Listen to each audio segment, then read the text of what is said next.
here. I have Jason from Brainleaf with us. Hey, so guys. Can we get a hi from everyone who is here? Oh, let me pull up. Yeah, there we go. Yeah, there we go. Hey, Adrian. Hey, Sunil. Hey, Adrian. Is that how I pronounce your name? I just hope I'm right. Hey, Nitesh. Wow, good to see you, man. Like, I think I have not seen you in like a past couple of webinars. You must be busy. Hey, Somashekar. Good to see you. So I and Somashekar, we happened to meet sometime last month, I think. We had like a small meetup. So hey Pranesh, good to see you guys. So today we are gonna have Jason talking about how he has used Brainleaf to scale up his agency business. But more than that, he'll be sharing like a lot of tips of how to scale up your agency business across like multiple verticals. So there's like too many roadblocks for all the agency owners. For example, the hiring and motivating the team, or getting new projects, or scaling up using your existing clients, or how to get more clients, how to close more sales. So there's like too many of them. So Jason will be walking us through like I will be covering like most of it, and we'll have like a Q&A session towards the end of this webinar. So all the questions, you can just keep them coming, but Jason will be taking those questions towards the end of this webinar. Is that good, Jason? Yep, absolutely. And I've also got Rochelle right over there. Hey. Yep. And she's going to be helping me out because I'm going to be asking some questions and kind of tallying some answers. And so she's going to be helping out as well. Perfect. And I think, are you on the? Oh yeah, she is. She's on the. Okay. She sees it. Okay. I'm so glad all the things that you listed, Sampath, are all the things that were in my list. So I was really, I was a little nervous when you were listing all this stuff off. I was like, man, I hope I got everything. I have the list here, so just in case if you're missing something, I'll help you out in the backstage. Perfect. Excellent. Yeah. Okay, let me start off by sharing my screen. And if we have another issue with Demio, please interrupt me and let me know that it's catching. Okay. Where is the? Oh, I need to request presenter. There we go. All right. Got presenter role. So Jason, just a quick thing before we get started. Keep your mic closer so that last time there was like lots of up and down apart from the Demio issue. So make sure it doesn't happen this time. Otherwise, my mic is still in mic issue. It's going up and down. Dang it. Okay. Isn't the same?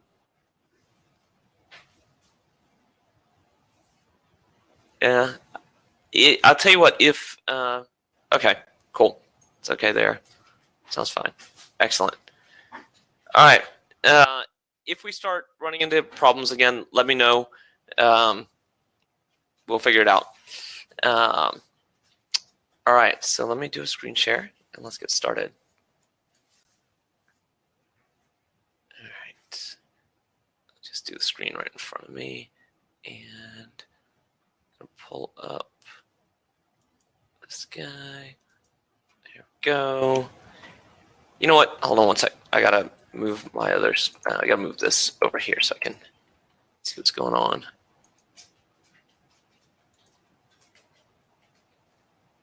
There we go. And I want my notes. There we go. Okay. Hey, Sunshine. Hello to the dog too. That's Georgia. She has her spot is just over here to my right,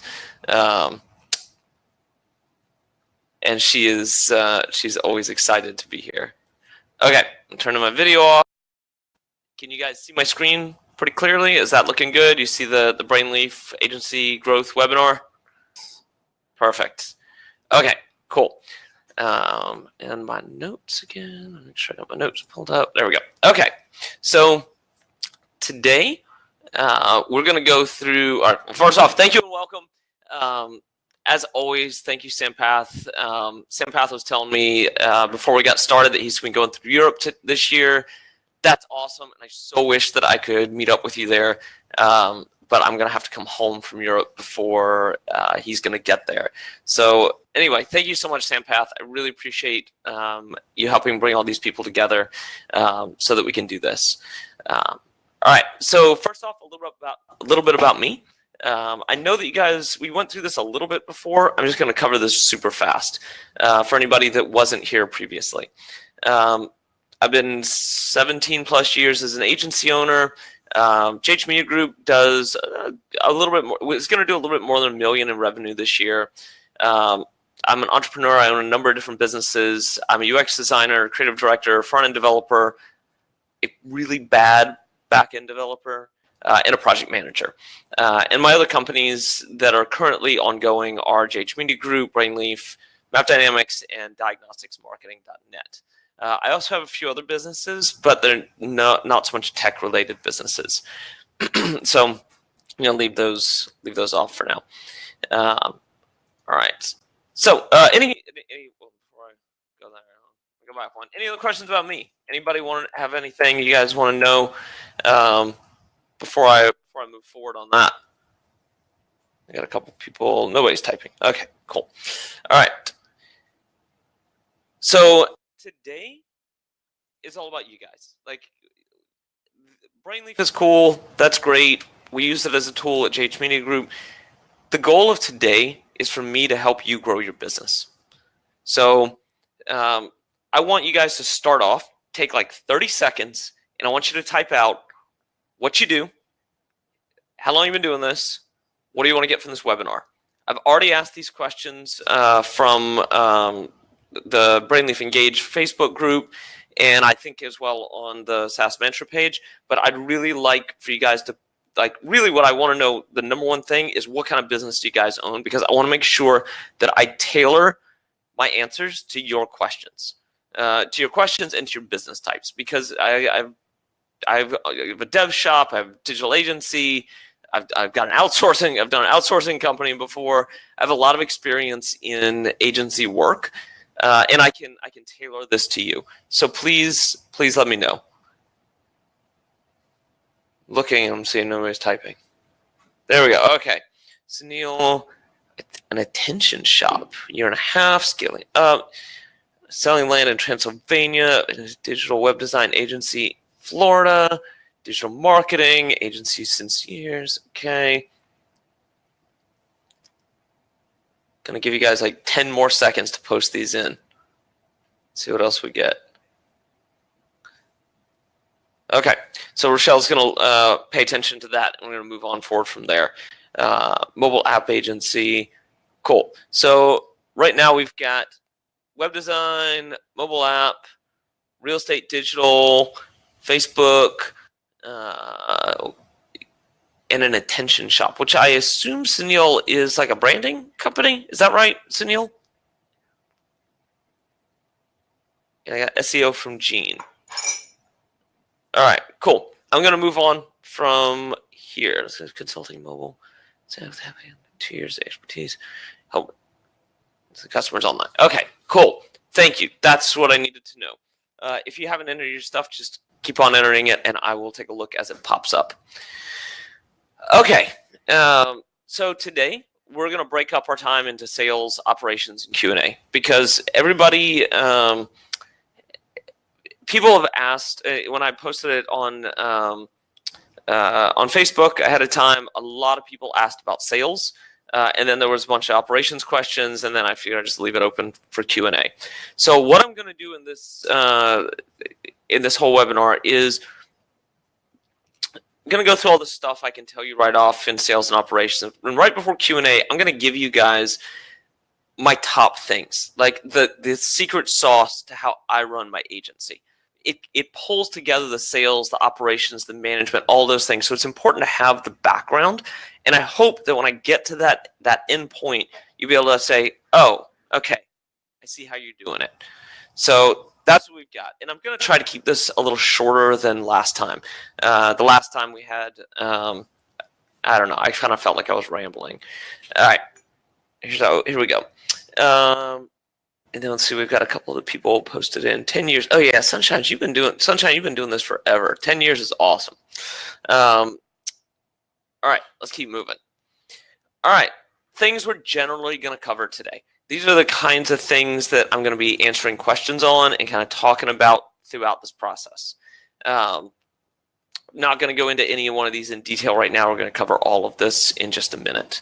I would actually, before we get going though, how many people here have employees, and how many employees do you have, and how many want to have employees, and how many don't want to have employees? If you just want to put in like, yep, I want employees, I want to grow the business in that way, or no, I don't want to do that, and if I currently have employees, what am I at? And that, by the way, that could be full-time contractors or almost full-time contractors as well. So that kind of gives me a little bit more insight into you guys. So you can just post those up, and I'm going to keep on moving, and I'll look it over in just a second. All right, but first, so before we go into this deep, I see we've got a number of people who have been doing this for a long time. I wanted to tell you guys that are really just kind of getting into it, what you're getting into, and what my experience with running an agency has been. You got high flexibility, high creativity, a wide variety of learning. You're working with all different kinds of businesses all over the place. You're usually earning mid to upper mid income. It kind of, so I know one guy that sold his agency to a huge business for like $100 million. So sometimes you get way higher income, but that's not very many people. It's usually mid to upper mid income. There's a low barrier to entry, so you have super high competition, which is, well, we're going to talk about that a good bit in this webinar. Low stability, because you have high competition. Unless you have contracts in place, things can go up and down really easily. This business model generally has a very up and down revenue cycle. We're going to talk about revenue cycle a little bit later and how to mitigate that. It's also mid to high stress most of the time. Like for so many years, I thought that this business was going to kind of level out, and it just doesn't. I talked to a bunch of other people that run agencies, and they're like, no, it's always mid to high stress, pretty much all the time. So if you guys are just getting started and you don't like a lot of stress, this business is not for you. So, all right, mid to high risk. If the mid to high risk is, I would say, more for me than maybe some of you guys out there, because we build large enterprise level software systems.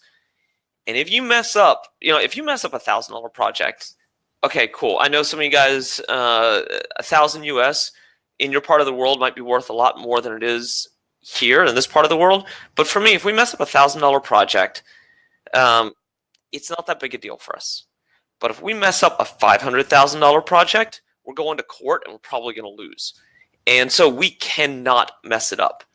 And there's a lot that goes into not messing it up. But when you have the risk of potentially screwing up big, giant projects, there's a lot, you have to have insurance. There's a lot that goes into that risk side. And that risk side also plays into that stress. So just something to know.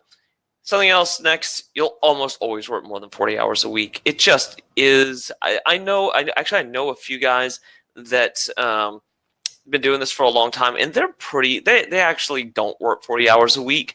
For me, I almost always work 40 hours a week or more, for sure. All right, and then finally, this business requires a high attention to detail, high management skills, and high sales skills. We're going to get into that a lot in a minute. If you're just getting started in this and you don't have those things, you really need to reconsider what you're doing. If you can't sell, this may not be the right place for you, especially if you can't sell. When I started, I did not have a high attention to detail, and I learned that. When I started, I didn't have a high skill in management, and I learned that. I couldn't have started this without high sales skills. I just kind of had that going in. So I just want to make sure to say that before we go into it for anybody who's getting started. Moving right along. All right, sales. Sales cures all. Who here is having sales problems? Whoever needs more sales or wants more sales. Just a me or I or whatever, post them in there. I want to get real quick feedback on that. Yep, more sales. All right. Okay, so sales cures all. If your business has a lot of sales coming in, you're usually doing pretty well. It's in agencies, especially newer agencies. I see this all the time. People are constantly asking, like, how do you get your sales? Where do your sales come from? How are you doing it? How are you reaching out to people? And my answer is, if you're looking for help with sales, you need to look at your entire business model, not just sales plan. These things are the same thing. It's the exact same thing. So nobody here having a problem with sales? Let's see. I'm looking over at the list of people posting. I don't see anybody asking about sales. We're going to go through it anyway. Okay, so we got to look at your entire business model. So personally, I love sales. Sales is my favorite thing. The reason I like sales is because sales is helping people. As you guys can tell, I'm doing this webinar because I like helping people. I enjoy finding solutions to problems. And let's see, agencies solve problems. So coming back to the sales issue, what problem do you solve? One of the corollary to that is that agencies solve problems and people never run out of problems. So as long as you're running an agency, you're always going to have problems to solve. As long as you're going to have people, there's going to be problems to solve, and you're always going to have business. But you have to know what that problem is that you solve. So this is how to do it. This is really simple. This is how to figure out what problems you solve. So I solve name of problem for name of group. When I want a new sale, I make a list of whatever companies in my area and reach out to the CTO, CEO, marketing manager, whatever that may be, and they hire me because I understand the problem and I know how to solve it. So that's it. And these three sentences here say a lot about how you're running your business. I see this so often in digital agencies that they cannot fill in the blanks on this. So here, let me ask somebody out there who's been doing it for a while. Post in here, like, what do you solve for what group? While you do that, I'll post in what I solve for my group. So, sorry to interrupt. Your voice is having like plenty of in and out. Like it goes low and goes high. So could you please adjust your mic accordingly? Yeah, hold on one second. Yeah, thank you.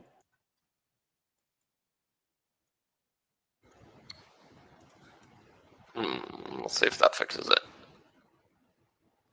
Check. How about now? Can you hear me, Sampath? Is that sounding all right? Okay, cool. Sorry, I get a little excited and I start talking louder. Okay, so going back to this stuff, this is what your agency should solve, or should be able to say. If you're looking for new sales and you don't have this, then you're going to have a hard time finding sales. So let's move on. All right, so where do agency sales come from? How many people think it's ads? So of all these things, post in where you think the majority of my sales come from at JH Media Group. Let's see what we get. Networking from Sunil. Word of mouth, Facebook ads from Adrian. SaaS, it's a good one. Network and meeting, word of mouth, networking. It's almost as if you guys were reading my mind here. Yeah, networking and meetings. So this 2% right here, we ran one ad, we got one sale on it. Facebook, I've tried so many Facebook things, it just never works out. Maybe I'm not doing it right, but we have a lot of experience doing it. I don't know. It just never seems to work out. Marketplaces, like posting up our stuff to do things in marketplaces, these two are kind of connected right here. There's Upwork and LinkedIn, because I've been using LinkedIn Pro Finder recently, and that works okay. I got one sale off of that. It's probably less than 3%. Cold calls, warm calls, and networking and meetings. Pretty much everything is coming from referral. That's how these businesses grow. That's what an agency is. It's a relationship business. It grows from referrals. So if you're not growing your referrals, if you're not taking care of your agents, your customers, oh man, I'm sorry, Vasco, my sound is going up and down. Yeah, I see it. I see it in my mic levels. The mic is set at 100%. Like sometimes you come forward when you speak, probably that, because I don't see any issues directly with your mic. It's just the. Huh. Okay. Well, all right. We'll just go through what we got. Okay, so we've got it's all coming from networking. 95% at least coming from referral. Keep in mind, we've been doing this coming up on like 20 years now, so we get lots and lots and lots of referrals. But this is also how we started with our sales. So I put together a little top 7 list, my top 7 ways of getting sales. Yeah, power mic is messed up. Okay. So whenever we're looking for sales at JH Media Group, one of the first things I do is actually reach out to my personal network. Post it up on LinkedIn. Sometimes I'll post it up on Facebook. Sometimes we'll just reach out and just say, it's not like a hard sell. It's just saying, hey, we're looking for this kind of sale. We're doing this kind of thing. Anybody know if anybody's having a problem? It sounds like a silly way, but it actually works. It produces sales. And it's not, like I said, it's not a hard sale. It's just saying, it's a lot of times it's posting out saying, we helped this company take a look at our case study. If you guys know anybody that's doing this, I'd love to hear about it. And we'll write up a really nice case study. We'll do a little video on it, post it up on Facebook, and it gets shared. People are impressed because for us, at least, there's not that many people that do what we do. And so when somebody sees that one thing, they're like, oh, wow, that's pretty cool. All right. This is probably my favorite one. I'm actually going to get into this a little bit more in just a minute. Figure out who you want to work with. As an agency is a lifestyle business. You're not running a high impact business. Maybe you're going to grow something that becomes a $30, $40 million a year business or up, but probably not. The vast majority of agencies are not. So figure out who you want to work with. Like, who are your favorite people? Who are the people you really respect? Who do you like? What kinds of people do you like? Figure that stuff out. Make a list of those people and call them. It's really that easy. If you like working with people, if you want that, then people know that. And if you understand them, if you understand their problems, people realize that and they'll work with you. Some of the best sales we've ever made have been through this. Just me making a list and calling people. All right. Along with that, make a list and send some emails. How many people here do outbound emails? Wait for a couple posts. I'll do. Nope. Okay. So I got Sampath saying everybody. But a few people, few no's, few yeses. So this is, if you go back to that, I know who I work with, I know what I solve for that group, then it's really easy to make a list. And this is where a lot of agencies screw things up. They don't screw it up. They just don't know. Because they don't know who they work with, and they don't have a focus industry or a focus group, focus vertical, they don't know who to make a list of.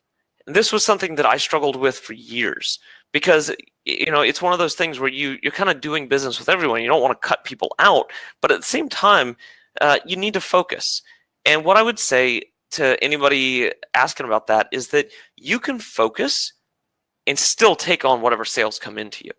So if you know who you're serving, specific industry, specific type of person, who that role is, and very specifically what those problems are, all you have to do is make a list and send some emails. And personally, I can walk you guys through how we do it, which is we make a list with stuff like LinkedIn Sales Navigator. We grab people's emails using hunter.io. We post them up on QuickMail. We send out variations of emails to local businesses using that process. And we don't do, hundreds or thousands of those. We're like 20 or 30. And that's usually enough to bring in sales for us. It's, in the very least, it's enough to open some doors and start conversations. Also, our sales cycle is fairly long. Hold on. Let's see. I want to be left alone. And they feel like they feel the same way. So Ryan, you want to be left alone. Individuals feel they feel the same way. If you have a problem that you're looking for a solution for, and you're out there looking for it, and somebody emails you and it's like, "Hey, man, I intimately understand your problem, and I can fix it for you."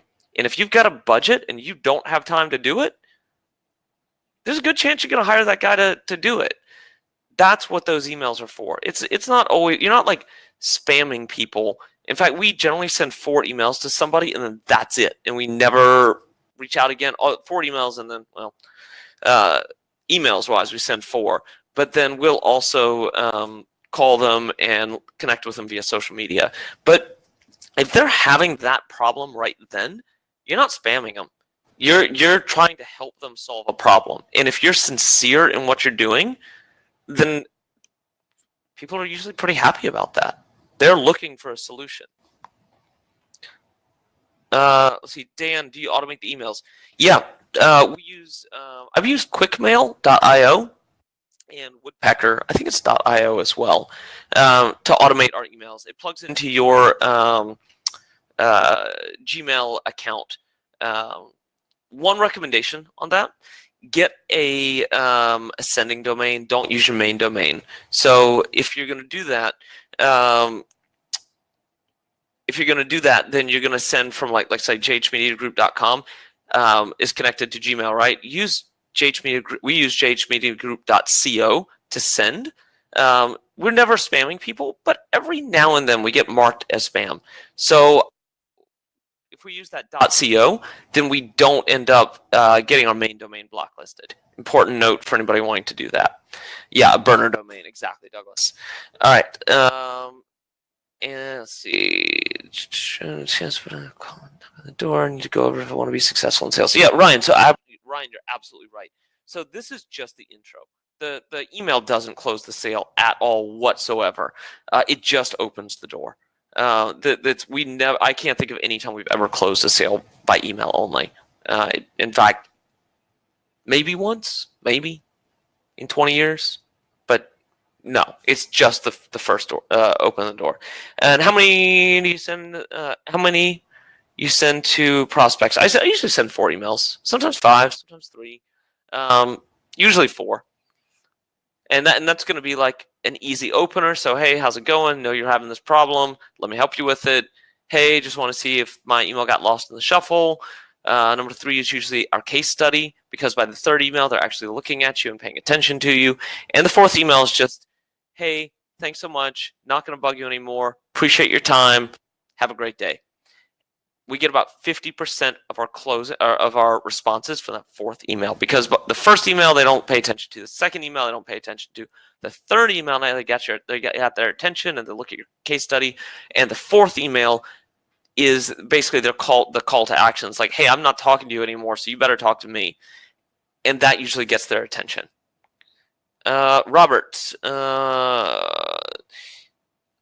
Sampath, with GDPR coming up, wouldn't a cold email bring trouble? Not for me, not in the US. Maybe at some point in the future, but most of our sales are US based, so not at the moment. I haven't had to deal with GDPR stuff yet. There are other ways to go around doing this. The outbound email for US based businesses is the easiest in my opinion. And Robert, what item did you want me to repeat, Robert?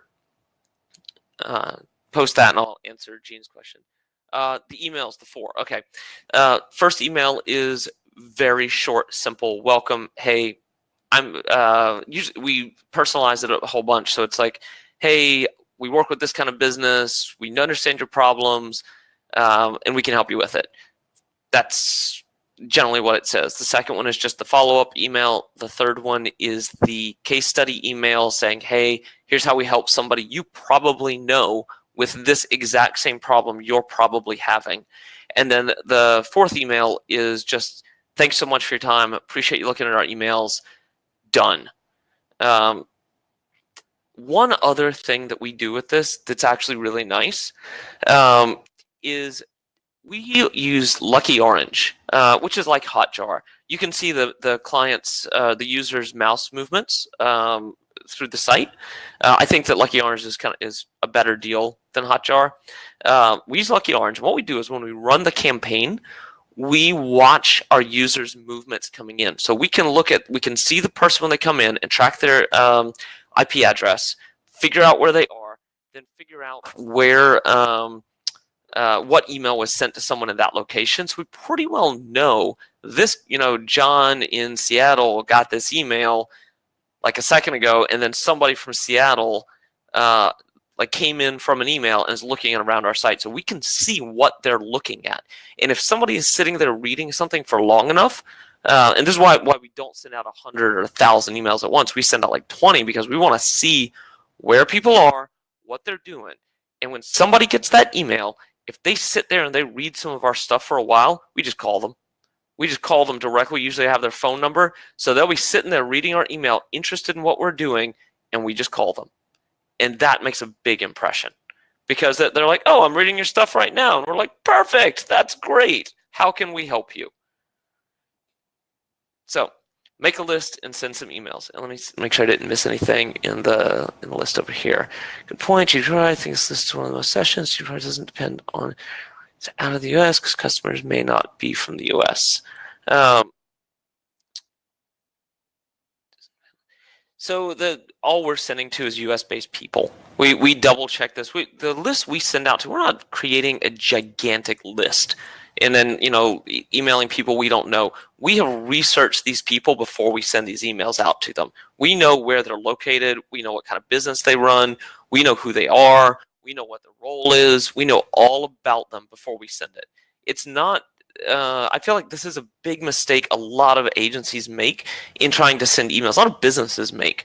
They don't actually do their homework. They just kind of get a list and send some emails, and that's kind of BS way to do it. Like, do your homework. Know your customer. Understand their problem. If you do that and you send an email, there's a really good chance they're going to pay attention to you if they're having that problem. So when we make these lists, I personally go through and look at every single website. I check every single person on LinkedIn. I know these people before I send. I actually a lot of times look at their Facebook pages as well. If you do that and then you create those emails, then you can have traction. All right, form a strategic partnership. So this is something else I feel like a lot of people, especially starting out, don't do. So if one that we did a long time ago is a good example. We knew that the local newspaper, this was years ago when local newspapers were, I think they're still having major problems in the US, but at the time they were really starting to lose market share. So we went to the local newspaper and we said, hey guys, we know that you want to get some more sales, you're having problems, things are going more to a digital space, and you're not really catching up. And we knew that they had started and they didn't really know what they were doing. And so we called them up and we said, hey, we'll be your website development company of choice. We'll make a deal with you. We will do X number of, you'll get X percentage whatever we sell, but your salespeople will sell our stuff. And it worked okay. It didn't work out forever, but it worked all right. We generated some sales from that. That's my kind of like halfway example, but a really good example that from another local company here is there was a company that formed a partnership with a company called Cox Communications, which is a huge internet provider and cable service provider in the U.S. And they became their web dev company of choice for all their high-end marketing, so high-end advertising sales. So if one of their salespeople is selling advertising, they said, "Oh, your website's not good enough. We can do your website for you as well." And they formed a partnership with a company called Dynamics. That company grew like overnight. It blew up overnight. In 1 year, they went from doing less than $1 million in revenue up to like 20 or 30 million in revenue. It exploded. Forming those strategic partnerships can blow up your business. So going out and looking for them is something you should be doing if that's the kind of direction you want to take. All right. Any questions about that? Cool. All right. If you have one, just post them in there and I'll answer them as they come up. All right. Send a weekly email. How many guys here send a weekly email? This is so easy. Being top of mind for your customers is something that is so simple for you guys. So there's a really good statistic a buddy of mine turned me on to about 6 months ago. 15% of people interested in making a purchase will make a purchase with interested in a product will make a purchase within the first month, but 50 to 60% of people will make a purchase within the first 6 months. So if you stay in front of your customers and keep on telling them what you do, what else you do, how else you can serve them, show them what's going on. If they were interested, was it October? Was it October, November, December, January, February, March, April-ish? Yeah, October, November. Maybe they're going to make a purchase now. It's so, and a weekly email is, and we're not talking about a promotional weekly email where you're like, buy my stuff, buy my stuff. It's going to be an educational weekly email. We send out a weekly email that just talks about content marketing or digital marketing or Google Analytics or Google My Business. And it's really simple stuff that we teach our customers to do. And it's just the stuff that you guys know in and out. And it's custom written. We do it every week. It takes us about 2 hours. We send it out. And we just stay in front of people. And at the very end of the email, we have what we call our super signature. And all it says is, thanks so much. We really appreciate it. Whenever you're ready, here are 3 things we can do for you. And we change out those 3 things every couple of weeks. That's it. That's the whole thing. Send it every week. And in 6 months, the people that you were sending to are going to be ready, by 6 months, are going to have been ready to make a purchase. What'd you get? Let's see. Pranesh. Send a generic address for an item person you think you can. Send a cold email, but you're not sure. You have to check. Oh, for GDPR. Yeah, I can show you an example. Give me one second. Let me find something. Sorry, I turned off my email because I didn't want people pinging me. Email. I can't type today. 1 second. Is that it? No, that's not it. I tell you what. I'm gonna have Rochelle find it and Slack it over to me, and then I'm gonna get you that example in a minute, so I can keep on going because we're at 11:40 and I'm not nearly done with this stuff yet. Rochelle, can you see if you can get one of Kristen's emails? It would be under the Drip account. She sends it out to the whole company every week. No, you're not on it? All right, we'll come back to that. Okay, Rochelle's not on it, so I'll come back to that. I'll get Dan, if you'll just shoot me an email to Jason at Jason at brainleaf.com. I'll shoot you some examples. Okay. Just a big jump. Okay, cool. Let's keep moving. Ask for referrals. This is like the dumbest, stupidest thing that I forget to do sometimes. So when you do a good job for somebody, when you get done, just be like, hey man, do you know anybody else that could benefit from using our services? Easiest thing in the world. We usually ask for a testimonial whenever we finish working with somebody, and we ask for referrals. And these are so simple to do. We ask for it, and then we send a follow-up email asking for it. And so often, we do an awesome job. We do fantastic work for people. When we get done with that first job, we always ask for this, and it generates referrals almost every time. All right. And then the biggest, the simplest way to create more work is just to upsell to your existing clients. So often we find, it like blows my mind still, but so often we find that our clients don't know what we do. So they know what we did for them. If we were rebuilding legacy systems, that's all they know. We've got one big sale is on the line right now. we were building a SaaS system for a large company out of Vancouver, and they had no idea we did digital work. And it wasn't until I was meeting with their COO that I was like, oh yeah, we were looking at your website and I noticed you guys are doing this, this, and this. You probably do these things better. I thought they had like an agency of record. I thought they had all sorts of other things going on and they just hadn't talked to us. No, I just done a shitty job of upselling my work. And yeah, so we just upsold to them, and we're about to pick up another, I don't know, maybe as much as $4,000 or $5,000 per week project.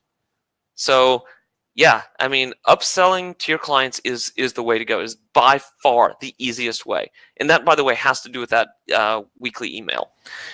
All right, and yeah, if your people are satisfied, they'll vouch for you for sure every time. We just got a great testimonial yesterday. Rochelle, did you see that testimonial Lucas sent out? No? Okay. Great testimonial. All right. My favorite way to get new sales. So this has to do with everything that was with some of the stuff that was in the last one. All right. Make a list. Talked about that. Really simple. Usually the people I will like working with. Pick up the phone, enter the phone number, introduce myself, talk about the problems they're having. So when I get on the phone, I'm like, hey, John, nice to meet you. My name is Jason. We're JH Media Group. I know that you guys are running into problems with blah right now, whatever that may be. Or I heard from blah, blah, blah, you're running into problems with whatever. By the time I get to talk to them, by the way, I already know what problems they're facing. I've already researched this person, contacted other people at their business, etc. I know what the issue is. So when I get on to talk about their problems, I know exactly what to say. And then all you do is listen. Just listen to what they have to say. So many people want to talk. Don't talk. Ask questions and listen. Is the best way to make sales. Just know what questions you're going to ask ahead of time. Ask open-ended questions and let them talk about their problems. They will almost always, not almost, very often, sell themselves on your services if you ask the right questions. As long as you can meet the budget they're looking for, if they have that problem and they want it fixed, just shut up and listen. And then, of course, through those questions, you're going to help them find a solution to their problems. I love doing this. I love doing this so much because I'm helping people solve problems that they need help solving, that they can't do by themselves. They're looking for somebody to help them, and we're here for it. Yeah, for sure, Sampath. Yeah, exactly. All right. Let's see what else we got. Next one. Oh, repeat. Yeah. So do it again. Just do it again and again and again. If you're looking for sales, this is how to do it. Easiest way out there. All right. Next. So this is one of the places I have failed more than anything else in sales. I have failed at getting salespeople because agency sales are hard. I think that they are the hardest sales to do. I have hired salespeople over and over and over again, and they fail every time. And personally, I think it's my fault. I really do. But let's talk about why that is. It's because you have to have a high product knowledge. You have to really know what you're talking about because you're not selling a widget. You're not selling a thing. You're selling a solution to their custom problem. So you have to really know what you're talking about. You have to have a high critical thinking skills. They're going to throw things at you in the middle of that conversation you've never heard of. You don't know what they're talking about. You don't know their business model sometimes, or that the one aspect of their business model. If you're going to the sale, you should know the business model. But you've got to be able to think through those problems right there. You've got to manage those expectations. People want to come in and they want you to solve all of their problems. They want your thing to be everything, and they want you to be able to do that. And you got to be able to say, yeah, no, we can't do that. That's cool. I understand you have this problem. That's going to cost a lot of money, or no, we're not the right fit for that. So you have to manage those expectations, which, man, we had the sales guy one time. He was a nice guy, but oh my God, he would not manage expectations. and he would come back to us with these ridiculous sales that it was so frustrating. And we actually passed a lot of policies in the company for our sales teams at the time, making them go through developers before they could do any sales. We have other processes for fixing that right now, specifically Brainleaf, because we have everything pre-built in that system. It's already been double checked with development team members. They can just drag and drop the things they're looking for. And that helps that expectation management. And like I said, finding the solution on the spot. You're answering their problem. Everybody's problem is different, and this is why these sales are hard. So here's my advice for doing sales when you're not doing it. Hire a designer, specifically a designer. If you're doing agency sales, a designer is the best fit, in my opinion. The reason for that is because for the most part, not always, but for the most part, designers are, so if you're selling digital marketing services, a designer with digital marketing experience. So a designer's job, for the most part, not a graphic designer, but like a UX designer or a web designer, their job is to take complex things and make them simple. They also understand what's going on the web and why they're doing the things that they're doing. If they have a background in digital marketing as well, even if it's not nearly as in-depth as yours, they still can usually answer these questions. They have a high enough product knowledge. They have high enough critical thinking skills. They are usually pretty good at expectation management because they know what's going to go in on this, and they can usually find a solution on the spot. If you hire a developer, my experience is that developers are really good at answering development questions if the problem is posed to them in the right way. But if the problem isn't posed to them in the right way, sometimes they don't come up with the out of the box solution. And obviously, that's not everybody. We have developers on our team that are amazing salespeople, but it's real. I've also had so many developers that really were not. Even people whose job was in sales and they really were not good salespeople. So let's see, Rochelle. Just sent you a drip email and Jimmy box and tangent. All right, cool. I'll post that up in a second. That was to answer Dan a little while ago. Okay, moving right along. Oh yeah, so this is why I do the sales now.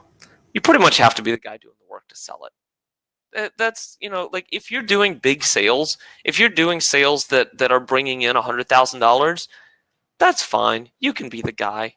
You can be the guy to sell it and then have your team do the stuff. I tried for so many years to bring on other salespeople. Like I said, I had the best experience with those designers. Nowadays, I'm the best salesman at my company. I just do all the sales myself. It's fine. We just sell it for enough money, but that's not a problem. Oh, I don't know who Anik is, Ryan, but that's cool. Okay, yeah, mic issues again. All right, hold on one second. Let me take a look at my mic. See if I... Let's see, levels. Yeah, it's kind of going up and down. All right, how's that? Can you guys hear me?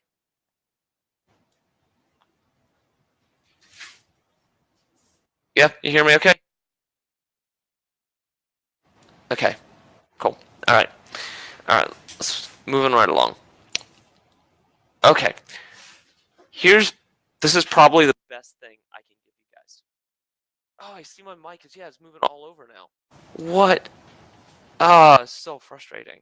I'm so sorry, guys. I had this problem before and I fixed it, and now apparently it has not. I'd have to pull up the Logitech stuff to fix it. Yeah, Okay. we are. I mean, like at times you are like almost inaudible. Okay, hold on 1 second. Let me just see if I can do this real fast. Sure. So sorry, guys. Somewhere in here. Where is it? This thing. Nope, that's not it. It's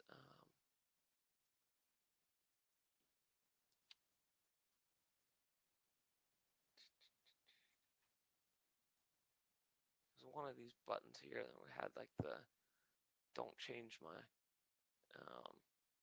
sound around. Oh well. Sorry, guys. If I'll keep an eye on it. and see if I can get that. It was in here. Oh, here it is. This is where it was. It was in this area. Let's see if that works. Okay. All right. This is the thing I think I can give you that is the most valuable. So how to always close 4 to 6 sales every month. And by the way, I didn't come up with this. I saw this in a webinar from John Loger, who is a consultant for consultants. All right. 1, understand 1 new customer every month. What this means to me is actually going out and meeting with people, sitting down, looking at their business, taking them out to lunch, talk to them about their problems, really understanding them, understanding their problems every month. That, number 1, if you can understand 1 new person, 1 new customer or existing customer every month, then your ability to sell to that customer type is drastically improved. Number 2, teach what you know. Just what I'm doing right now, and what we were talking about in sending those emails. We teach our people, we teach our customers, we educate people. When you educate people, when you take the time to become an educator, people respect you for that, and they come to you for help on things.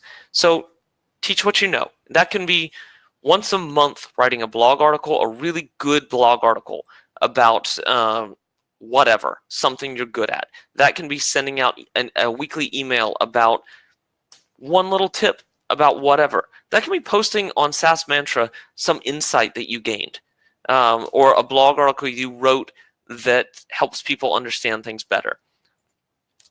Make an offer every day. Every single day. This is my challenge to you. Every day of the business week, because I think you should have a good work-life balance, if you can, make an offer to somebody for something. Something you're going to sell. All right. I had a note here. Let's see. Out of habit. Yep. Okay. And then the last one, set 1 appointment per day. So every day, set 1 appointment to talk to somebody about a sale, preferably. If you can do these 4 things every day, like in the times that it says, you'll close your 4 to 6 sales per month, pretty much every month. Any questions about any of this stuff? I can kind of go in depth on all this stuff if you want, but that's pretty much it. The make an offer once a day, set 1 appointment a day. That can be those phone calls. That can just be going online or making a phone call, making an offer, setting that appointment. If you make 10 phone calls a day, you're gonna have 1 of these for sure. All right. Next, operations. Okay, this is what my business was like a while ago. It was rough, man. It was really rough. I did not know what I was doing. Yeah, I mean, it looks funny, but man, it was so rough. Okay, so I don't know if this was us meeting with customers or if this was us having team meetings, because this is kind of what it was like. All right, so let's start. Let's talk about how we got that fixed. It starts with you. Everything comes from the top or the bottom, depending upon how you're looking at it. And then if you're leading and no one's following, you're just going for a walk. So let's talk about this. This is leadership philosophy stuff, and I think that as you're growing a company, whether it's just you or you're growing a team, these things still apply. So, all right. If you're growing a team, I'm going to kind of come back. Actually, let me go back 1 and see what I had my notes for that. I'm going to put my notes for that. Do I have any notes there? Nope, I didn't put any notes there. Okay, so you don't grow a business, you grow people. Then people grow the business. I did not understand that. I did not understand that for so long. And I wish I could go back 20 years ago and tell myself that. I wouldn't have understood what I meant back then, but it still would have helped. So what this means for you guys is that when you bring on a new person, actually, I think I have it in my next slide. Let's see. Yeah, here, it's kind of in here. I'll go right into here. Hire the right people. So what are the right people? What I say is that I'll make sure my mic is good. All right, yeah. All right, hire the right people. So hiring the right people is kind of a mixture of skills and attitude. What I say is that if skills get you the job, and attitude loses you the job. So when you're hiring the right people, I would way rather hire for someone who is enthusiastic and interested and willing to learn and excited to work for me, rather than work for my business. We're going to talk about working for me versus working for the business in a second. I would way rather hire somebody like that than somebody who's super awesome at doing their thing and a giant pain to work with. Those guys are terrible. And actually, while we're on that subject, I'm going to talk about that for one more second. There is a chef that I got to see speak in Atlanta, and he said he's a big time guy who's like 30 restaurants. Really, really successful guy. His philosophy on this is that he said 5% of people are poison. They're just poison. Wherever you put them, they're going to destroy everything. It doesn't matter for his company. He said it doesn't matter if they are a busboy, a waiter, a line cook. It doesn't matter. They're going to destroy everything. Then you got 90% of people where they're just pretty good. They're okay. They're regular kinds of people. They come in, they do their job, usually on time, they usually leave right on time or a little early. It's a job to them, and that's it. And then you have your top 5% of people. And those top 5% of people, it doesn't matter where you put them, they are going to make that position explode. They are going to you can make them the CEO of the company, you can make them a marketing manager, you can make them an operating person. It doesn't matter. They are going to make that position work. So this is what we've got at my company. Sometimes you have to hire a 90%er because you need somebody to fill that spot. And what that guy is a placeholder. They are just a placeholder until I can get a top 5%er in that spot. And that's it. So, and right now in my team, we only have top 5%ers. The other part of the bottom 5%ers, if I find out for 1 second somebody is a bottom 5%er, and you usually find out like in the first couple of days of working with somebody, they are gone. They are gone in a second. We don't put up with that at all. So if you think somebody is a bottom 5%er, get rid of them. They're going to sink your business. So if somebody's a 90%er, sometimes you can take a B player and take them up to an A player, but it's almost impossible, in my opinion, to really truly take a B player up to a really high achieving A player. When you're a small business, you gotta have the right people. When you're bigger, you can leverage those economies of scale. You can hire those B players, but in the beginning, you gotta have the right people. So hire the top 5%ers, and remember, your 90%ers are your placeholders. Don't be afraid to get rid of them. I think that's in line with my next one, which is hire slow and fire fast. So when you're bringing somebody on, take some time, get to know them. Let me tell you how we do it. This works with contractors, this works with full-time people, designers, developers, whatever, digital marketers, whatever. What I do, we've got contractors, part-time people, full-time people.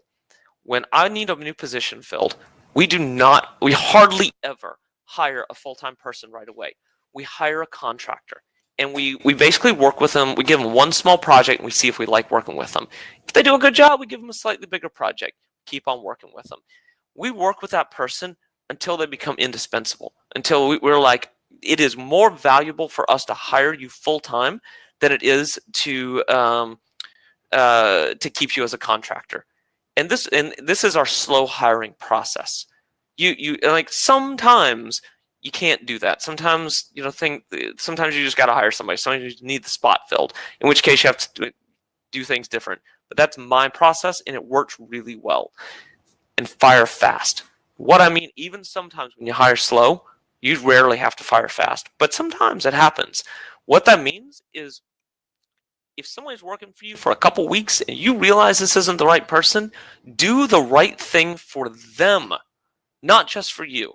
Do it the right thing for them and let them go.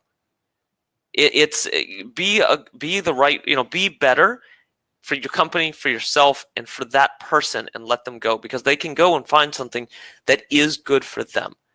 So don't be afraid to let people go. It's better. It's way better than than the opposite. Some of the biggest mistakes I've made in business were in not firing people fast enough. All right, next. So full-time, hardworking, specialized project managers manage outsourced labor. This is how we do it. What this means is that I hire these really, really good people, and I pay them really well. So my team, for a small business, they're making the higher end of what full-time people make in this area. And what that means, so what I've done is I've trained up these people. I brought them on full-time. By the time they're on full-time, they pretty well know what they're doing. But a lot of my full-time people already had experience doing this. So full-time, hardworking, specialized project managers. What that means is that I've got a project manager who's an SEO specialist. I have a project manager that is a digital marketing specialist. I have a project manager, like outbound, inbound email systems, that kind of thing, specialist. I have a project manager who is a developer, who's a senior level developer. I have another project manager who's a senior level developer. And then I have a project manager who specializes just in project management. She was a PM at a large chemical company before she came to me. So when my project managers have project management questions, they can go to one another. All of these project managers, they manage right now outsourced labor. So when clients are coming in, calling, talking to my team, they're talking to their project manager who really, really knows what they're talking about and can reach out to other project managers who really, really know what they're talking about. I also spend a lot of time training these guys. I spend a lot of time talking with them, meeting with them, going through stuff. And then they manage to outsource people. These guys are smart enough where if they need help with something, then they can go and they can find somebody to do it, and they can manage that person and know if that person is doing things right or wrong. Okay, I do the sales. PMs continue to upsell. So when somebody new comes in, I do the sale these days. If it's a tiny little sale, maybe I'll send it to a project manager. But a big sale, I take care of it. And then once it gets handed over to that project manager, then they can continue to upsell from there. Or if there's something big that they want to talk about, they'll bring me back in to do the sales. And really specifically in the process for this, this is my process. Client comes in. I meet with them first. Maybe somebody else answers the phone, but they set up a meeting with me.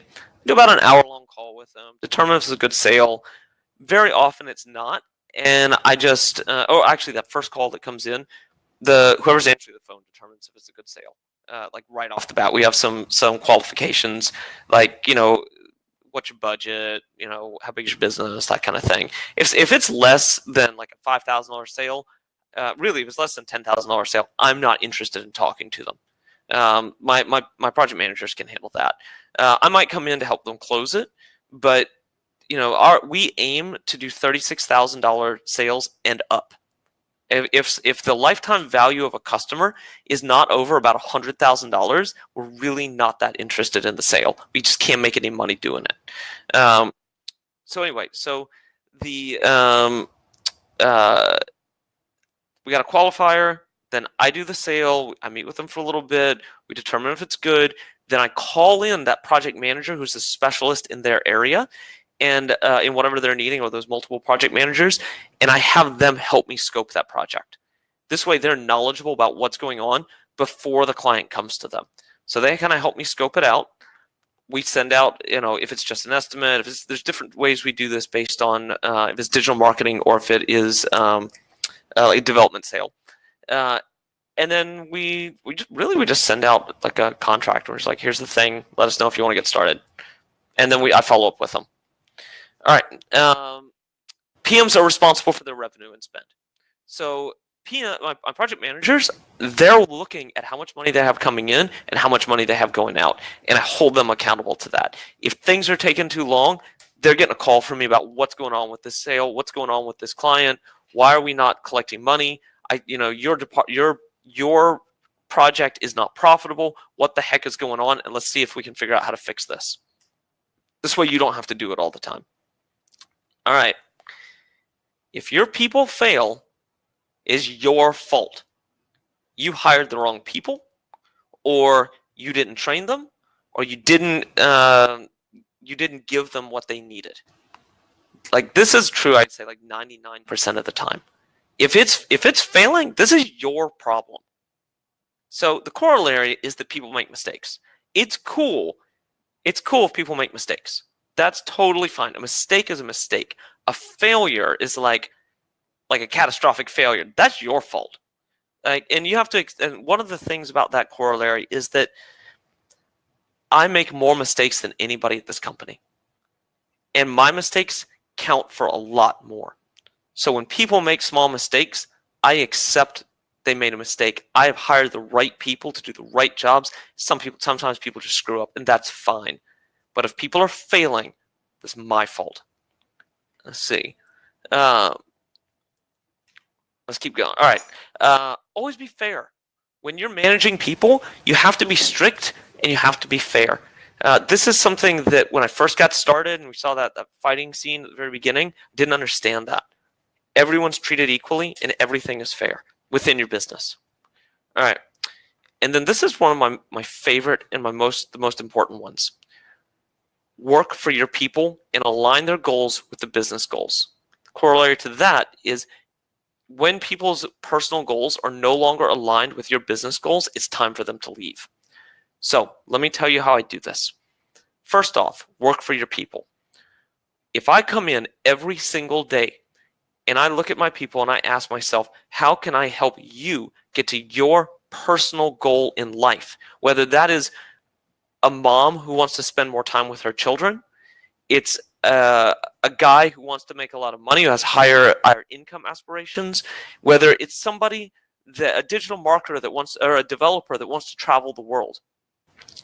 Whatever these things are, if I can figure out how to align their goals with my business's goals, we will all be successful. And if every day I come into my office or I come into my home office and I work for my people, they will work for this business. That's one of the most valuable things that I can give you as far as a secret to success within the agency. All right. And of course, know your money all the time. I have failed at this so many times, so badly, and it hurts me every time. Not knowing the money will crush your business. You have to look at that every single day. All right.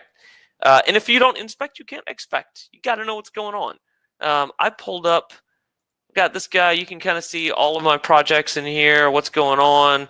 I'm constantly looking at this board to see what my projects are, see my tasks, see my people's tasks, etc. I had another one. This one is the Brainleaf. I know some of you guys may have seen the Brainleaf Trello board. This is our actual board that we use. This is our Jira board where we're actually tracking all of our tickets and our bugs and our improvements and everything. I look at this every single day to know what's going on, where we are, how things are doing, et cetera, et cetera, et cetera, et cetera.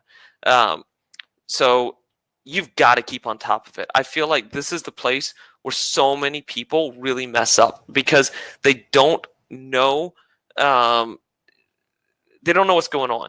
And yeah, Sunshine, I totally agree. This isn't just agency success. This is business success stuff. And I wanted to talk about it because if you do this, whether you're running a farm, I used to run a farm, or you're running a digital agency, or you're running a SaaS company, or you're running a restaurant, if you do these things, you will be successful. All right. Know your process. This is particularly important in agencies, though. Actually, let me take a quick break. Is everybody getting what you want out of this? Am I doing all right? Is everybody feeling good about this?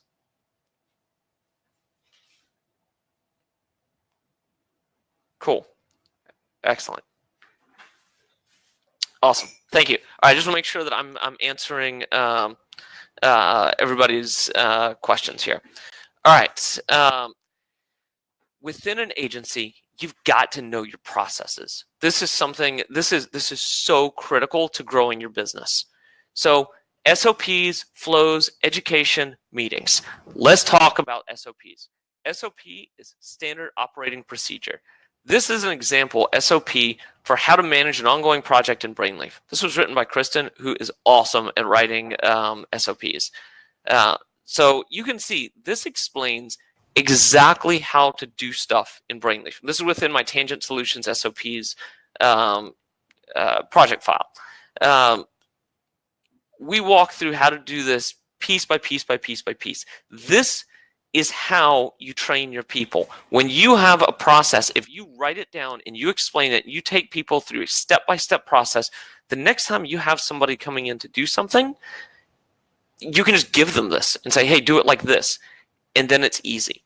When you don't have to do this, you have to explain it every time, then it's hard. So that, and then flows and processes. So this is the JH Media Group process for building a SaaS system. The first part is really kind of a website dev process. It can be used for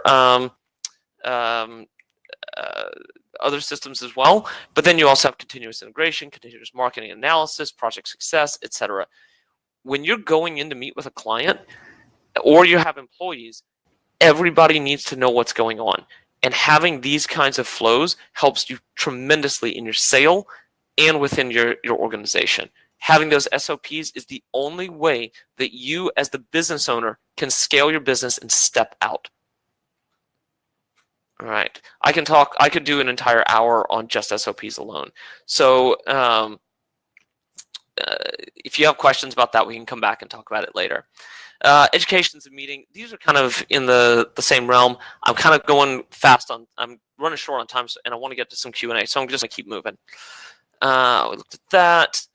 And then finally, when it comes to operations, I always say a well-planned project is a smooth project. If you know what you're doing, you know what's going to happen, you know how things are going to go, it's going to be smooth. It's when you don't know the specifics, that's when things get screwed up. That's when you lose track of scope. That's when clients lose track of when you are not managing client expectations. That's why we built Brainleaf. That's the whole reason we did it, to keep things smooth. All right. Q&A. Let's talk about some questions. I went through a bunch of stuff. Some of it was specific to agencies. Some of it was just business stuff. Let's. I'm going to pull back up my camera, and I'm done with the presentation part.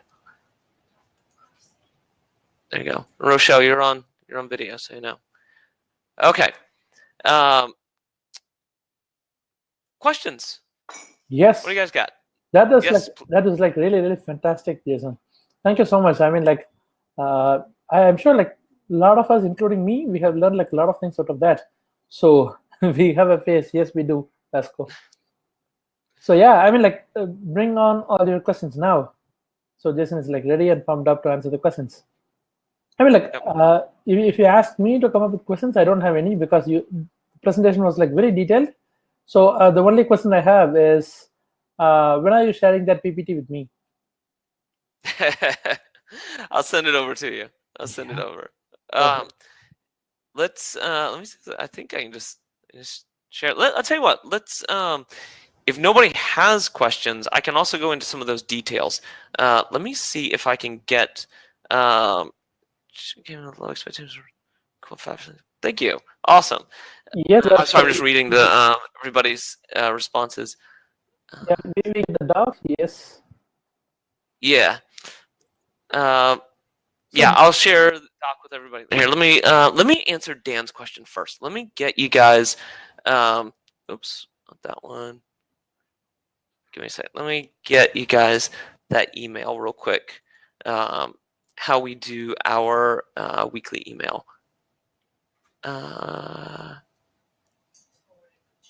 Thank you. All right, here we go. Give me one sec. Let me just screen share again.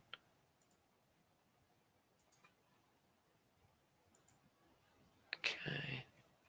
What did I do with it? Hold on one sec. All right, here we go. This is the email we sent out. So, business tidbits, metamorphosis of a digital marketer, power of Google Analytics. So we're giving some statistics. Do you know you can generate 3 times as many leads with outbound marketing? How you should invest in it. This is I don't even think these. Yeah, this is on Neil Patel's blog. This is Medium. This is us. This was Drip Campaign. We're just teaching people Just, how to do stuff. Yeah. Sorry to interrupt. Can you please take off your cam so that? Oh yeah. Sorry. Sure. No worries. There you go.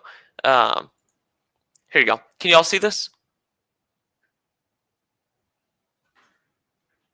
You still there? Can you hear me? Yeah. Okay. Cool. Okay. So yeah, this is the email. This is the email that we send out. It's just a text email. It just talks about what we're doing, and then here's what I was saying. Plus, whenever you're ready, here's ways we can help you. You're meeting your goals. Boost your company's marketing. Don't feel overwhelmed. So this was really specific on digital marketing, but sometimes we do it on other things as well. Super simple. Because it's forwarded, I don't have the images in here. And just send this stuff out once a week. Just stay in front of people. It's so easy. It's so easy. It just takes a minute to do it. Any questions on that? If there are, just let me know. I'm going to come back over here and stop my share and go back to just taking questions.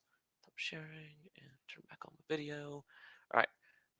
Yeah, so if you have questions on that, let me know. I can post that out as well. Let me go back to the top of the questions. Apart from kindly sharing the agency. All right. 5SD said, apart from what you shared, how do you as an agency keep and maintain relationships with clients over a period, let's say 3 to 5 years? After all, middle managers do come and go. Yeah, you're absolutely right. They do come and go. That's a great question. I do it. I personally, not every single client. Some client, like little clients doing little things, I don't have time to talk to every one of them. They get those emails, which is really nice. And I would say probably once a year, I call all of our clients. I call every single person. But on our bigger clients, I also am talking to them all the time. Like it's. I'll pop in on catch-up meetings. I'll pop in on conference calls. Sometimes we just go visit clients just to go visit them. Sometimes we take people out just to take them out. Oh, yeah. Thank you, Rochelle. Rochelle just popped in. One of my favorite essays on business, on employees. And this is a... actually, I'll get to that in just a second, Rochelle. The Finding Garcia. All right. So anyway, 5SD. That's how I do it. I just this is a small business. We're not a $30 million a year business. We're a little business. We do this because we like to do it. We do it because we enjoy working with the people we work with, and we charge enough money where we don't have to work with too many people. There was one agency owner I met. What he said, which I strive to do, but I haven't really been effective in this. He worked with 10 customers. At any given time, he will only work with 10 customers. And every customer has to know they're spending $100,000 a year with him. If they're not spending $100,000 a year with him, they're not his customer. And that's it. 10 people, 10 businesses. His entire corporation only supports 10 at any given time. And I would say that ours isn't really that far from that. We have like 20% of our customers are producing 80% of our revenue, and those guys, I talk to them all the time. So that's how we keep in touch. Let's see. Next question. Why would a business like those type of tech emails? Oh, their businesses love those kinds of tech emails.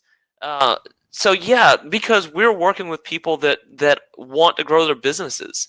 We're working with marketing managers who are interested in learning about this stuff because we picked good customers to work with. We do have people that don't know as well, but they see that and they go, okay, cool. Maybe I'll forward this to somebody who is interested. Maybe maybe I'll take the time to learn it. That's why those people love those emails. I can't tell you how many people, when we send out a really good email, kind of like the one that you just saw, oh my God, we get so many people. We have people that call me and say, I got your email. I don't even calling you anything. It was just a good email.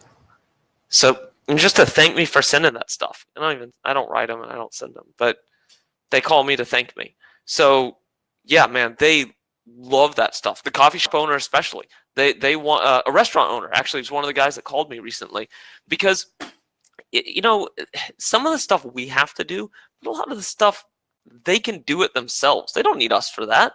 And if we're teaching them how to save money and make money, they love us for that. And then when they get to the thing that they can't do, then they'll call us. And those are the things that we want to do anyway. Those are the things that are higher price things and the things that we want. Okay. Let's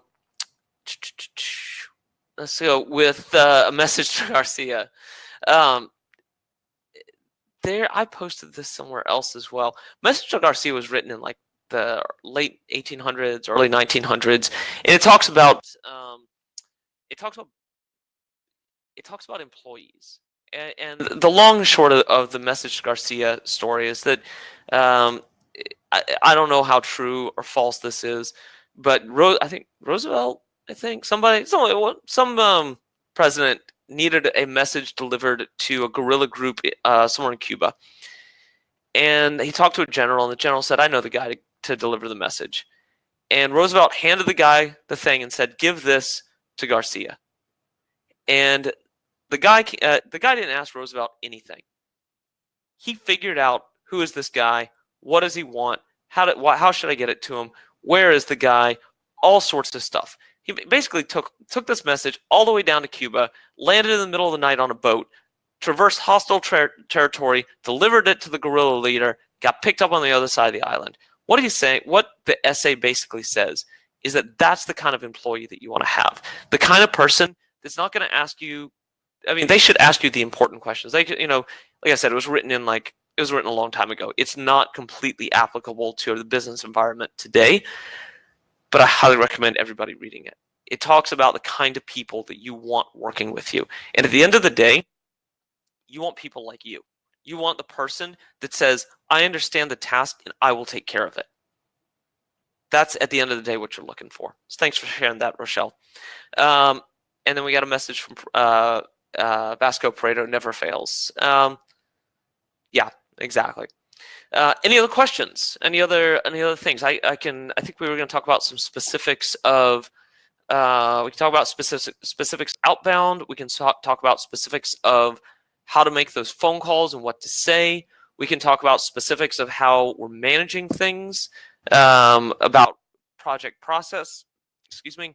What do you guys want to hear? I had a slide somewhere that had all the things specifically so I wouldn't forget.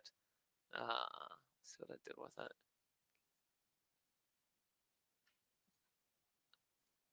Give me 1 second. Close that. Go back up to the top. The list of things. Oh, sorry guys. I just lost the window with your chats on them. Jason, we cannot hear you. Oh, you lost me? Okay. Yeah. Check. Yes. How about now? Sorry, I think I was just speaking softly. Sure. Okay, so things we can talk about: sales, management, workforce growth, contracts, contract management. People mess that up a lot. Project management, scope of work, organization, money, complexity as projects grow, and leadership philosophy. I do want to hit on one point. I got one other big thing I want to hit because this is something I see people messing up a lot. Give me 1 sec. I'm gonna share my window again. Let me know when you see my screen. Got it? Cool. Okay. All right. So the thing I want to share with you guys. So I'm working on a book on project scoping. I'm not done with it, but whenever I am, I'm gonna share it with everybody. That's not it. It's this page, right? how to estimate. Here, I want to share this with you guys because this is something that a lot of people, smaller companies, get into trouble with. And I've seen people sink their companies just about, and sometimes sink their companies because of this. This is complexity. This is web dev complexity. So, and this can apply to other things as well, but very specifically applies to web dev. So the reason I'm bringing this up is because a lot of times what I see is a smaller, like WordPress shop, taking on a project they haven't done before. So it's like a little guys, not little. I mean, you might do huge marketing things, but you haven't done development specifically. And they add in, they get a client that basically gives them an offer they can't refuse. They're like, I'm going to hire you to do this gigantic thing. And they're like, cool, that's great. We're going to grow this company so much. We're so excited. And they start looking at it, and they don't understand the complexity growth. So what that means is that when you have two features, you have two connections going each way. This feature goes in, it goes out, right? And this is not 100%. Sometimes features stand alone. There's other things going on. But in general, when you have 3 features, now you got 6 connections. 4 features, 12, 5, 18, and 6 features, 30 connections. Big, big jump. And so, by the way, it's not a it's a quadratic increase in features, in feature growth. It looks just like this. This is what people don't take into consideration as they're doing bigger projects. So this is the formula is in here. It's n times n minus 1. What this means to you is for every one of these connections, you have to add additional testing and debugging time and additional project management time. It's not just the time to build the feature, to build the thing and test the back and forth. You have to test it with all the other things. And you have additional debugging, a lot more additional debugging, and a lot more additional project management. In some cases, on large projects, we've had 30, 40, and sometimes 50% project management time on a project that's $100,000.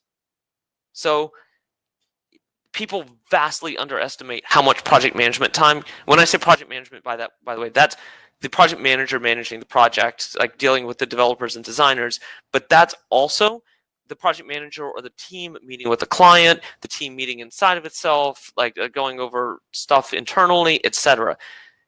People screw this up all the time. Don't screw this up. Add the extra time. People will pay you for it. Don't undercharge yourself. So that's a little valuable tip. I hope I can give to you guys. All right, let me stop sharing again.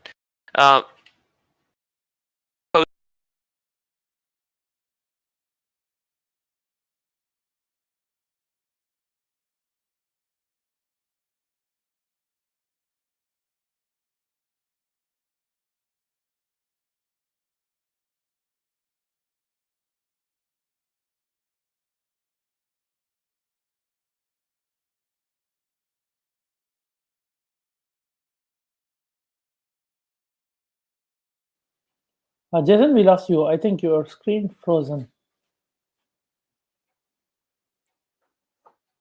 Yeah, so I think that it's just Jason's screen that just got frozen. Must be his machine that went down. Yeah. Okay, for a while I thought it's just me, but everyone's facing the same. So let me quickly ping Jason on Facebook. Hey, yeah, he should be back in a while. I mean, like in a minute or two.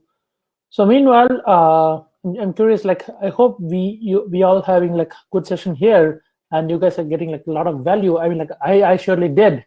Like it's like pure value out of this.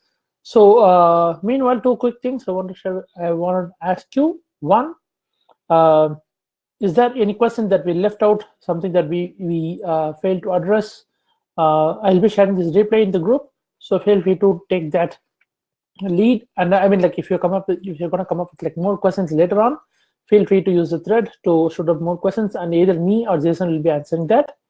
And 2, Brainleaf, the LTD will be gone forever on in the next 48 hours.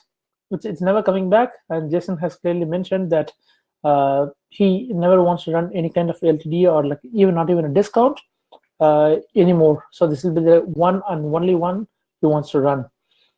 So are we going to get a recording of this? Yes, there will be a recording. I will share the recording shortly. Is he back? Can you hear me? Yes, you're back. Welcome back. Okay. Good. Yeah, my computer just completely crashed on me. Yeah, Had to reboot. we So get it. yeah, that was. I almost always have a backup sitting right here too, and I just didn't do it today. Mm-hmm. So, yeah. Any other? I know that we're kind of out of time now, but if anybody has any other questions, feel free to shoot. Post them up in Brainleaf Engage, and I'll do the best I can to get back to you on any of those questions. I could talk for hours and hours and hours about this stuff. I feel like I just kind of like scratch the surface of what we can get into. Were there any other details anybody wanted before we get done? Non-techie clients. What would be your recommendation there? Sampath, am I good to answer a couple more questions? Is that all right with you? Of course, yeah. Okay, cool. All right, Sunshine. Let's see. Non-techie clients. That's a really kind of tough one. We have the same problems. I wish I could say that we don't. The trick is just to let's see. What'd you say? It seems like it can be done in days. Yeah, the whole trick is to manage expectations. Give them reasonable expectations. Tell them what they're actually going to be getting. I see it, Lucas just posted app.brainleaf.com/projects. That the one of the biggest things that we do is clearly write our scope of work, and sometimes that's digital marketing, sometimes that's and all the time that's development. But even if we have a really non-techie client, we'll also hand them over our scope of work for what we're doing in their digital marketing stuff, as long as it's really, really, really clear and we take them through it piece by piece by piece by piece and we explain it to them really, really well, it usually works pretty well. Oh yeah, and then of course we also we have every one of those clients, especially the non-techie clients, in Asana, and we communicate. Our project managers communicate with them like every day, and they call to follow up. That personal communication with those non-techie clients is the best thing you can do, I think, because it's all about maintaining expectations. And one other thing about that is that C-level people, and especially small clients, C-level and small business owners have the same problem. When you're doing work for them, they do not have control. In their day-to-day business, they have complete control of what's going on because they've given this thing to you and they can't control how fast you do things, what results they're getting. They're just trusting you to do things. So you can only do things as fast as you can do it, but they don't know what that is. They don't know what to expect. So the more communication you have with them, the better.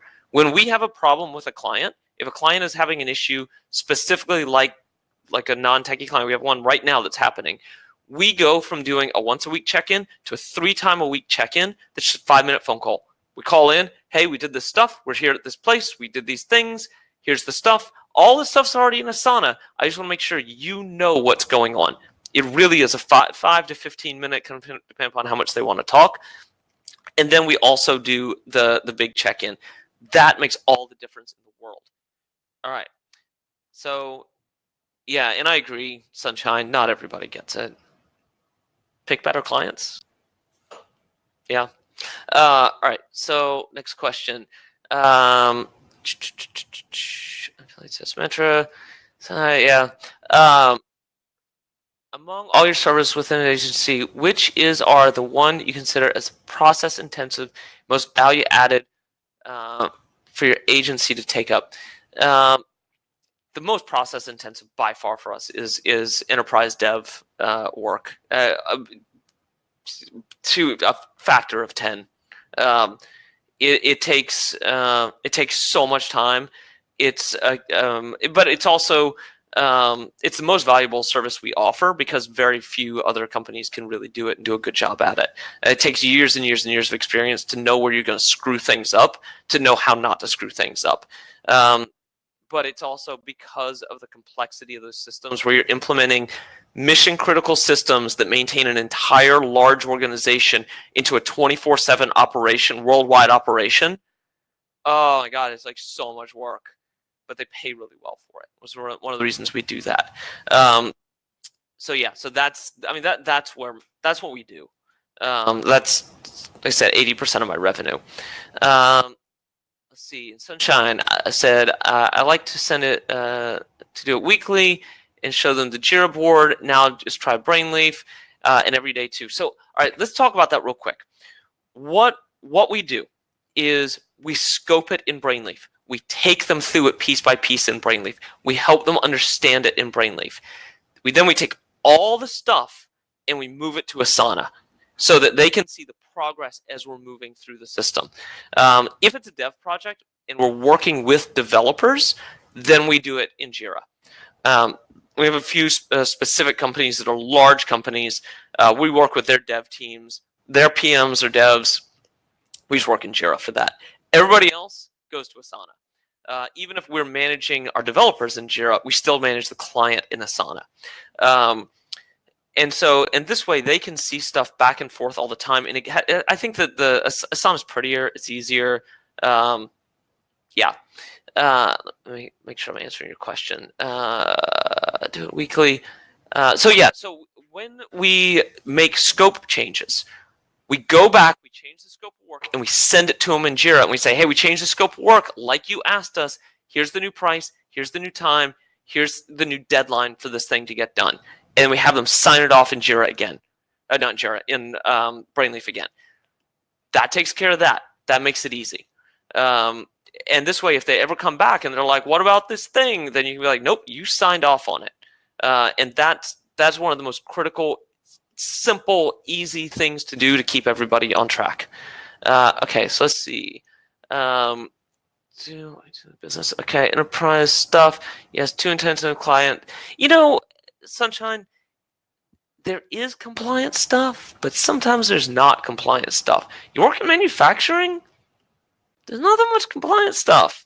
In HIPAA, like in healthcare, you got HIPAA stuff, but there's certain parts of healthcare where there's HIPAA. You got to know what you're doing, but you're not actually getting audited. Like, you'd be surprised how many areas of healthcare you can work in where you need to do it right. You really, really need to do it right, but you're still not going to get audited. So that's something to know. Regis said, hey, Jason, let's say you start an agency from scratch again. What kind of employee are you going to be onboarding first, and why in the journey for growth? Oh, that's a good question. Okay. It depends on what kind of business I'm bringing on. And it depends how much money I have when I'm starting, Regis. So let's say I got some funding to do it, but not much. Let's say I got like $20,000 in savings, right? And let's say I don't have any sales. Let's say I'm starting really from scratch. So I got no sales. I got a little bit of money to start up. And I'm going to be doing, if I was going to start from scratch, I would do one thing for one kind of company that makes me a lot of money. So what I would do is I would hire a person that's really good at that one thing for that one kind of business that after I had already done it myself a few times. So like, I know how to do this one thing for this one business that makes a lot of money and is really easy for me to do after a few times, right? So when I go to approach the next business to do this one thing for them, I'm going to hire a person that maybe it's not like I'm not paying this guy $100,000 a year, paying him like somewhere good, but maybe kind of a little bit lower than what I'd pay somebody if I had regular ongoing revenue, more ongoing revenue, knowing that it's going to be kind of that up and down cycle to begin with. And I'm going to hire a contractor, not a full-time person. So they're just going to do their contract, not work full-time for me. And I'm going to hire somebody who knows what's going on with that. So, and of course, somebody who's excited and interesting and wants to do this kind of thing. I know that's a really broad answer. But it's It's kind of also a broad question. It depends a lot is the answer.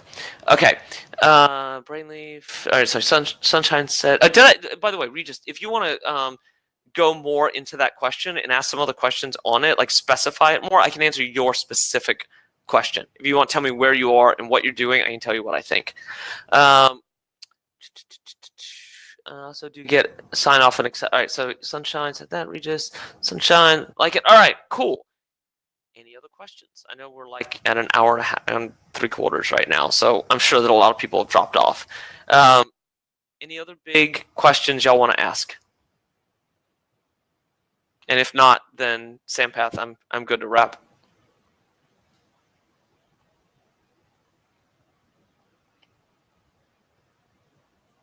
Okay. Say it again, Sampath. I think we are good. We have answered almost like all the questions. Anyway, we'll be sharing the replay in the group, and if there are more questions, then people can always ask questions there, and either of us can answer the questions. Perfect. So you guys know, I'm gonna be traveling on like Monday and Tuesday over to London. If anybody's in London wants to hang out, give me a call. Let me know. I'll be there. After that, I'll be in Split, so it's gonna take me a few. It's probably like next week is gonna be super busy. So if I don't get to every single question in depth, that's why. But I'll be working a regular schedule again the week after next. So yeah, but post whatever you got, and I'll answer it as best I can. Yeah, I'm sure like there is like a bunch of people from London. I'm sure Simon and Jeremy, so a couple of folks I can think out of my mind would be really, really interested to meet you in person.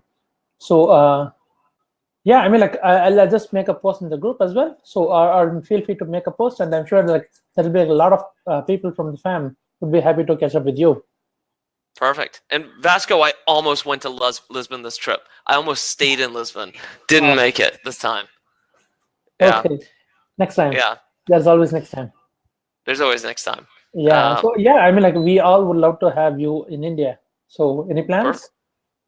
I'll be in Bangkok in November. Mm-hmm. So maybe I've had a number of other people ask me to come over to India as well. Wow. So maybe. Okay. I think Georgia's back. Yeah, she's Georgia. Yeah, she is. Yeah. All right. Thank you guys so much. I hope this was helpful. Let me know how else I can help you guys. Post whatever you want onto the Brainleaf Engage group. I'm happy to help. My goal with all of this is to help you guys not suffer the way I did when I started my business. I suffered so much. I lost so much money. I had so much stress. I actually had a stress-related heart condition. Yeah. I want for none of you to ever have that. So if I can help you not have that, you just let me know. Appreciate that, mate. Thank you so much. Yeah. No worries. Thank you guys so much. Have a good one. Thank you. Thank you, guys. See you in the next webinar. Bye. All right. Bye, guys.